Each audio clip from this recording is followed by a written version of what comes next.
Now, do you want to buy a distressed property, rehab it, sell it on the market, and make a profit, but you don't have the cash to pull it off? Well, this is where fix and flip loans come in. Today, I'm breaking down how these fix and flip loans work, who can qualify, the types of properties that you can flip with these loans, and most of all, how to avoid getting burned on one of these types of deals. Whether you're a first-time flipper, seasoned investor, if you've done 100 of these things, or you're just looking at your first deal, I'm here to break it all down for you. You need to know the ins and outs before jumping in. All right, so first of all, what is a fix and flip loan? So a fix and flip loan is a short-term bridge loan. Okay, think 6 months to 12 months, where you're going to acquire a property, you're going to get some rehab funding financed for you to go in and fix the things that you'll need to fix in order to get top market value to sell it on market. They're designed to help investors buy, renovate, and resell that property on the open market. And the key component here is these loans are asset-based loans, meaning the lenders are going to take a look at this property, your estimated profits, and what the real profits might look like based on their calculations, and then issue an approval. The three big components they're looking at the current market value, number one. They're also looking at what the property is going to sell for after you fix it. They're going to look at how much in rehab, so how much work does the property need? They're going to estimate numbers there.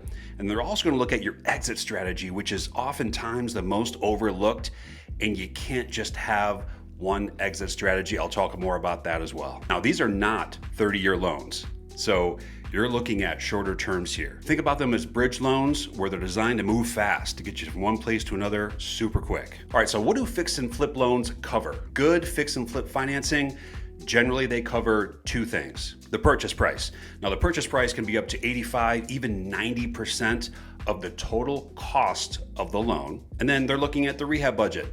And in most cases, if your deal is sound, you can get 100% financing on the rehab budget from the lender that you choose. So quick example, let's say you find a property for $200,000 and your plan is to put $50,000 into renovations. So a lender would give you $170,000, which is 85% of the purchase price, and then they're going to finance $50,000 for you in rehab funds. Now that's $220,000 in financing, which seems super high, but you're still going to bring $30,000 down payment with you to closing in addition to your closing costs. Now, what do the costs look like for a fix and flip loan? First of all, you're going to have upfront origination points. Now, these points generally are paid directly to the lender.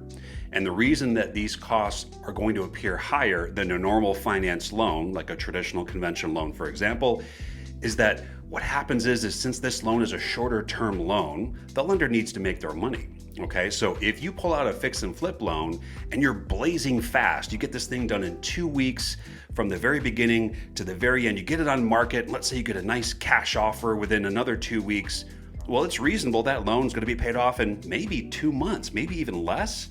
So the lender stands not to make as much money on the interest that they're going to charge you on the loan, which is why they charge up front for essentially gatekeeping those funds. They want to make sure they're making some sort of profit. So that's how they work that in. Now those origination fees, they can be anywhere from maybe 1.5, maybe 2 points, which would be 2% of the loan amount, all the way up to, I've seen situations where you're paying 5 and 6 and 7 points on the funds. And sometimes those are more commercial loans. Maybe they're mixed use or maybe they're multifamily. That's usually where you'll see 6, 7, or maybe even higher in terms of the points. But for a single family residential, normal vanilla fix and flip loan, you might expect anywhere from 1.5 points up to maybe 3 points, depending on your experience and depending on some of the other criteria with your borrower profile. Now the loan term is going to be about 6 months. A lot of them do 12 months as well. And sometimes, depending on the scope of the project, they will allow you to renew. So if you get through that 6 months and you're not quite there, they might charge you maybe a point of the loan amount. Maybe there's a fixed number that they're going to charge to extend that from 6 months to 12 months. And in some cases, if you do a 12-month term, they might extend you for 24 months. Again, it all depends on the scope of the project and also the rest of your borrower profile. Hey gang, thanks so much for tuning in. Really appreciate you being here. If you like this video, please drop a like. Throw a comment down below and please subscribe. I promise to bring you content that will help your wealth creation strategies. help you understand mortgage financing a bit better, and also come up with some great investment strategies in the process. Keep enjoying the video. Now, the other cost to consider, which is oftentimes neglected when investors are doing their own underwriting to see if this deal is going to work, is you do have draws. So if you finance a bunch of rehab funds, let's say that rehab fund number is $100,000 in rehab, which is a pretty good, decent sized rehab in most markets, you're going to have a draw schedule. So what happens is when the lender sets aside these funds into an escrow account at closing, they're usually going to pay you once you complete work. Okay, so if you start off the process and you're starting the rehab and you get 2 or 3 weeks in, and let's say you've completed $25,000 of the $100,000 budget, what they'll do is they'll say, hey, that's cool, we're gonna go ahead and forward you your $25,000, but let's go ahead and see some photos of the work that's completed, because oftentimes they will pay you for work completed only. Okay, so let's say you've demoed the entire interior, right? You've moved a few rooms around, maybe you've done some drywall work. Let's say you went through, you painted the whole interior, you painted the whole exterior. Maybe you went and installed some cabinets, right? And then that's the stage that you're in after the first couple of weeks, and you submit for that draw request for $25,000. They're gonna ask for some photos. They're gonna look at the updates. They may even send somebody out to the property to go ahead and take pictures and video to make sure all the things that you completed are actually, in fact, completed. And then sometimes they have a system where you can go into an app, or you can go onto an online portal on your phone. You can go out to the property, take some photos and videos to say, hey, all this stuff is done. And then they're gonna go ahead and check that off the list and say, yep, all the things that you said were done, we're done. We're gonna go ahead and issue those funds. And sometimes that might take a few business days, but I might budget, let's say, a week. I'd budget 5 to 7 days between when you submit for a draw request to get funding for the portion of work that was completed and when you actually get those funds deposited and wired into your account. So overall, it is more expensive than a traditional loan, and it should be, because the risk is much higher. They're lending a good percentage of the purchase and all of the rehab. So you're going to expect to pay a little bit more here than maybe your conventional purchase with a vanilla type loan. Now, something else here is that this is an interest only loan. Okay, so in terms of interest rates, what can you expect here? Well, I've seen anywhere from as low as 8% interest only payments for the amount that you are lent for that project. And I've seen up to 15% interest rate as well. So it depends on the project. Again, it depends on the borrower profile, depends on the type of work being completed, but you have to factor that in. These are interest-only payments. And overall, these are very, very attractive terms to most investors because it allows so much flexibility. It allows you to find these properties. If you can find them deeply discounted, gosh, and there's a rehab, there's rehab that's required to get the property up to market value. This is a very strong play for fix and flippers. So who are these loans for? Well, fix and flippers, obviously. So if you're experienced, you've done this before, you're gonna have a much easier time on the terms. You're gonna have an easier time on approval. Now, this isn't to say that if you have zero experience as a fix and flipper that you're gonna have a hard time getting one of these loans, again, because this is asset-based. They wanna make sure the deal works. Now, if you're brand new and you've never fixed and flipped before, you might see the terms a little bit different. You might get a little bit more in cost. They might charge you a little bit more in points. Maybe the interest rate is just a tick higher. This is all based on risk profile. So if you don't have a track record and a history of doing these projects, you might see a little bit more expensive terms on fix and flip loans for your first 1, 2, maybe up to your first 3 deals. And a lot of lenders will look at history and they'll look at recent history. Okay, so they're gonna look at how many fix and flip loans you've done, how many projects you've completed in the last 3 years, usually, okay? If you fixed and flipped loans and it was 12 or 13 years ago, they might give you a little bit of credit for that, right? Maybe not a whole lot of credit, but if you've done 3 or 4 projects in the last 3 years, they look at that more favorably. you've done this recently, you've greased the wheels, so to speak, and your experience shows that you can turn these properties over, you can get them rehabbed and get them sold on market or get them refinanced, whatever your exit strategy is, and they're going to be more comfortable with that approval for you. Now, these loans are also for contractors, so you'd be surprised, and maybe not surprised, I don't know, I'm not surprised, but you'd be surprised at how many contractors will fix and flip properties, because they may not be extremely experienced flippers, but what they do have a lot of experience in is fixing up that property. So oftentimes contractors will get lower labor costs. They can go ahead and mitigate some of what they would charge if I were an investor and going to hire a contractor for my flips. They're going to charge me what they charge me. It's going to be a little bit more maybe than what they would charge themselves if they even charge themselves, because they have the crews, they have access to materials, and maybe those materials are at cost, right? So they're going to cut their labor, they're going to cut their material cost as low as possible to make sure their guys make money doing the work for them, but they can secure that profit on the back end when they sell this property, rather than marking up the labor and marking up the materials, which is what a lot of contractors do for single family flips. And lastly, these deals are perfect for those investors that come forth with a fix and flip plan. They have a really good scope of work laid out, meaning they have line items put together, they have rough ideas on what the paint might cost, what the cabinets might run, what the bathroom remodels or what the kitchen remodeling might look like, how much it is to replace a roof or fix a roof, how much the electrical or plumbing work would be required in that project. And when those experienced investors come forth to a lender to secure funding, the exit strategy matters. So most of the time people are going to flip this property, they're going to put it on market, and they're going to sell it for top dollar. What happens if it doesn't sell? Do you have a backup plan? Is that backup plan to refinance that property and put a long-term tenant in there for the time being? Or maybe that strategy is to refinance that property right out of the gate. You know you're going to refinance it into a long-term loan, which is the second step of the process once it's completed.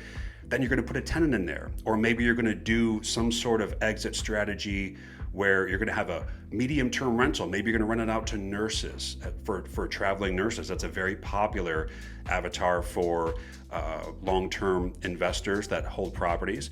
Maybe they're going to refinance it and put a tenant in there, and maybe it's in a dense metropolitan area where Section 8 rents are very strong. This is another strategy that a lot of flippers are using now. Or maybe they want to live in that home. Now, you can't live in the home when you have a rehab loan on the property. It is a non-owner occupied loan, and you'll sign an agreement at closing that states, hey, I will not live here.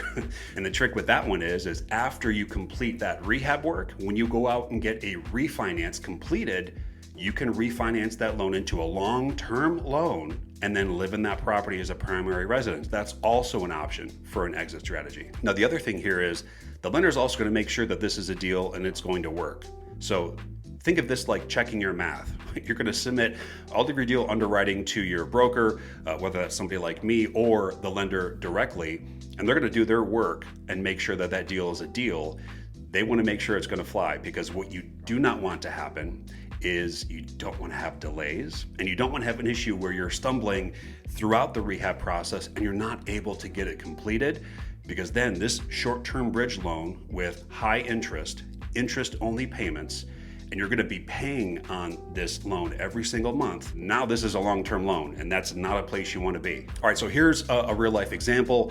There was a property right now in Detroit, Michigan. One of my clients is picking up a property.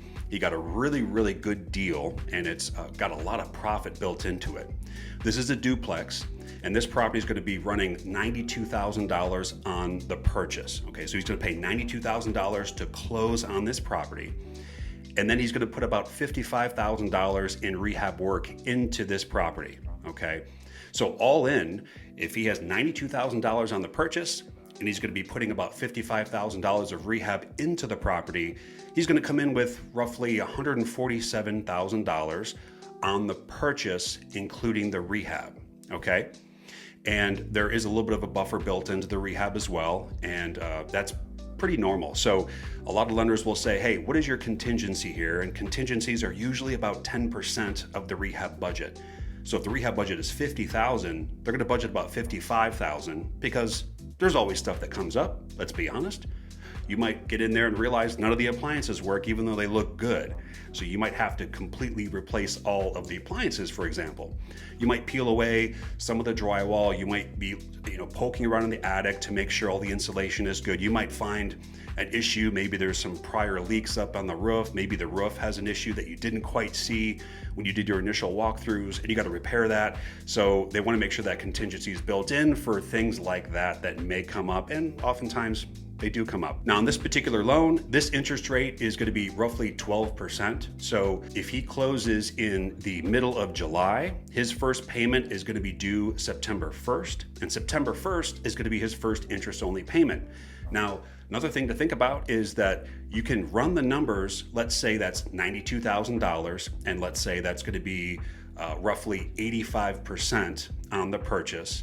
So 85% of $92,000 is 75. The caffeine hasn't hit yet. I can't do math on the fly. So let's say that's $75,000 that he's going to have to finance for the purchase.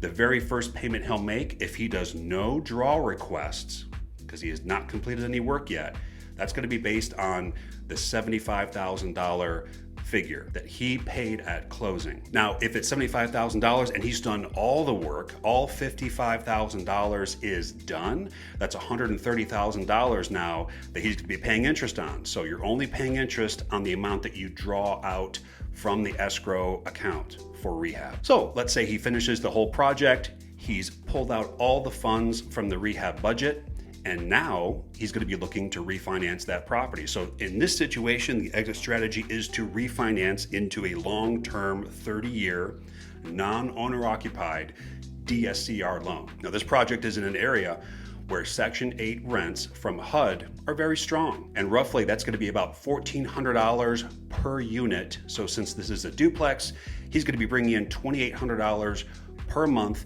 once the project is completed. Once HUD has approved Section 8 rents and a Section 8 tenant has moved into the property, which is a very strong rental income on overall roughly $140,000 to $150,000 invested into this property. And on that refinance, there might be a little extra cost built in to refinance out of it. And he's going to have a super strong cash flow at $2,800 a month. And this is going to by far hit his cash flow targets for a long-term rental. And he's going to be a happy guy. Now, there are some pitfalls here, and there's a handful of these items that you want to avoid if at all possible. The first one that comes to mind that most investors get into a little bit of trouble with is budgeting an accurate amount of rehab costs. You can underestimate costs really easily, especially if you don't have relationships with any contractors or any project managers in your area that are experienced with flipping. So you want to spend some time on the due diligence up front to make sure that your estimates for rehab are accurate, or as close to accurate as possible. It's very, very hard to nail down to the dollar and cent exactly what you're going to need to rehab until you get started with the project. So you always want to budget a little bit of a filler, and you always want to have a contingency line item of at least 10% of the total rehab budget. Another hurdle I see sometimes is if there are permits that are required. Sometimes that will add, matter of fact, a lot of times, that will add some time to the process. So if you experience delays there, but then you also have delays in contractor timelines, that could be an issue.